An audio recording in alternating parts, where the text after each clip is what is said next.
सोचिए एक ऐसी जगह के बारे में जहां दुनिया की ऊर्जा और जियोपॉलिटिकल पावर दोनों आकर टकराती हैं। यह है हुर्मुज़ जलडमरू मध्य। ये सिर्फ पानी का एक रास्ता भर नहीं है, बल्कि कह सकते हैं कि ये ग्लोबल टेंशन का एक हॉटस्पॉट है। तो चलिए जरा इसे और करीब से समझते हैं। और देखिए, ये लाइन हुर्मुज़ की असलियत को बिल्कुल साफ कर देती है। ईरान और ओमान के बीच एक इतना नाजुक पॉइंट है कि यहाँ एक छोटी सी भी गलती पूरी दुनिया में उथल-पुथल मचा सकती है। ये पानी कम और जियोपॉलिटिक्स की एक बहुत ही सेंसिटिव फॉल्ट लाइन ज्यादा है। अब सवाल यह है कि यहाँ दांव पर लगा क्या है? जवाब इस नंबर में है, 21%। सोचिए, पूरी दुनिया में जितना भी तेल इस्तेमाल होता है ना, उसका 21% हिस्सा, यानी कि हर 5 में से 1 बैरल तेल सिर्फ इसी रास्ते से गुजरता है। बस ये एक आंकड़ा ही इसकी अहमियत बताने के लिए काफी है। तो फिर आखिर क्या चीज है जो इस जगह को इतना विस्फोटक बनाती है? इसका जवाब इसकी ज्योग्राफी और यहाँ की मिलिट्री डिप्लॉयमेंट में छिपा है। इन्हीं 2 वजहों से ये एक ग्लोबल प्रेशर पॉइंट बन जाता है। इसे ठीक से समझने के लिए हमें एक शब्द को जानना होगा, चोक पॉइंट। आप इसे ऐसे समझिए, ये एक ऐसा तंग रास्ता होता है जहां से गुजरना मजबूरी हो, और इसी वजह से इस पर कब्जा करना या इसे बंद कर देना बहुत आसान हो जाता है। और हुर्मुज़ ये दुनिया का सबसे जरूरी मैरीटाइम चोक पॉइंट। अब ये चोक पॉइंट असल में दिखता कैसा है, जरा ये देखिए। कहने को तो ये जलडमरू मध्य मतलब ये स्ट्रेट सबसे संकरे पॉइंट पर भी करीब 33 किलोमीटर चौड़ा है, लेकिन जहाज़ों के आने जाने के लिए जो सेफ शिपिंग लेन है ना, वो दोनों तरफ सिर्फ 3-3 किलोमीटर की है। और यही तंग रास्ता जहाज़ों को एक सीधी लाइन में चलने पर मजबूर कर देता है, जिससे वो एक तरह से एक आसान टारगेट बन जाते हैं। और जाहिर है, इसी वल्नरेबिलिटी की वजह से ये पूरा इलाका एक किले में तब्दील हो चुका है। यहां ईरान और दूसरी इंटरनेशनल पावर्स की तरफ से आपको सब कुछ मिलेगा। झुंड में हमला करने वाली fast boats, coastal anti ship मिसाइलें, ड्रोन्स और 24 घंटे निगरानी करने वाले रडार स्टेशंस। मतलब यहां हर एक हरकत पर बहुत पैनी नजर रखी जाती है।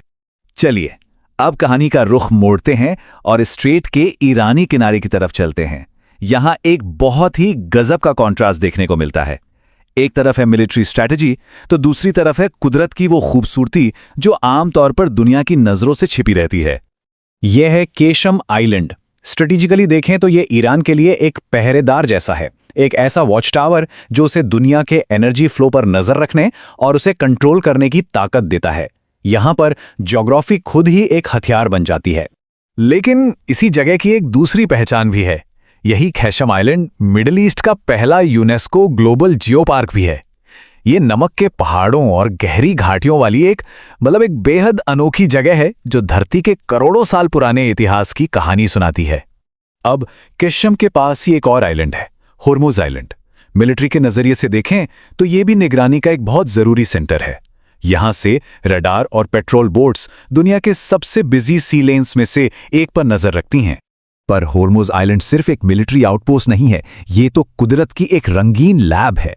इसकी रेनबो वैली में आयरन ऑक्साइड और सल्फर जैसे मिनरल्स पहाड़ियों को लाल, सुनहरे और नारंगी रंगों से कुछ ऐसे रंग देते हैं मानो किसी आर्टिस्ट ने अपना कैनवस सजा दिया हो।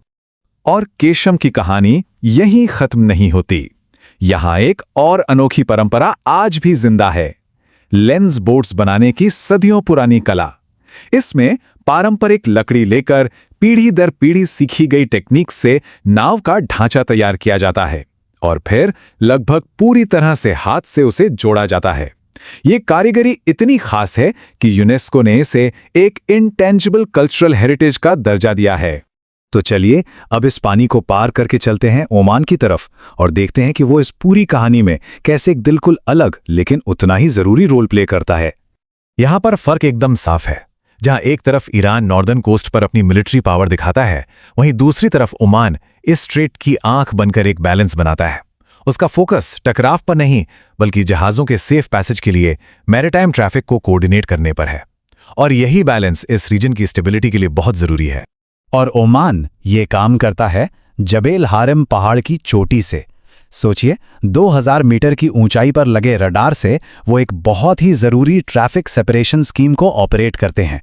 ये एक तरह से समुद्री हाईवे के ट्रैफिक रूल्स हैं ताकि इन तंग रास्तों में जहाज एक दूसरे से न टकराएं। और जानते हैं, इन स्ट्रेटेजिक पहाड़ों के ठीक नीचे एक बिल्कुल ही अलग दुनिया बसती है। ओमान के मुसंदम पेनिनसुला में आपको अरेबियन फ्योर्ड्स मिलेंगी, कुमजार जैसा एक दूर दराज का गांव मिलेगा जहां एक ऐसी पुरानी जबान बोली जाती है जो दुनिया में और कहीं नहीं मिलती। और हाँ, यहाँ एक बहुत ही नाजुक इकोसिस्टम भी है जो अरेबियन ताहर और डेजर्ट फॉक्स जैसे जानवरों का घर है। तो आखिर में हम इसी एक परमानेंट पैराडॉक्स पर आकर रुकते हैं। हॉर्मुज़ जलडमरूमध्य एक ही वक्त में दो कहानियां सुनाता है। एक कहानी टेंशन और मिलिट्री स्ट्रैटेजी की है और दूसरी शांति और कुदरत के करिश्मों की। और ये हमें कभी नहीं भूलना चाहिए कि यहाँ दांव पर कितना कुछ लगा है। इस रास्ते से जो तेल गुजरता है उसका 70% हिस्सा एशिया की इकोनॉमीज को चलाता है। इसका सीधा मतलब यह है कि चीन, जापान और भारत जैसे देशों के लिए यहाँ की स्टेबिलिटी सिर्फ ट्रेड नहीं बल्कि नेशनल सिक्योरिटी का मुद्दा है। ये बात इस जगह की पूरी कहानी को एक लाइन में समेट देती है। मतलब दुनिया के सबसे टेंस्ड समुद्री रास्तों में से एक होने के बावजूद प्रकृति यहाँ आज भी बहुत सुकून से अपने सबसे खूबसूरत पल रचती है। ये एक रिमाइंडर है कि हर कहानी की कई परतें होती हैं।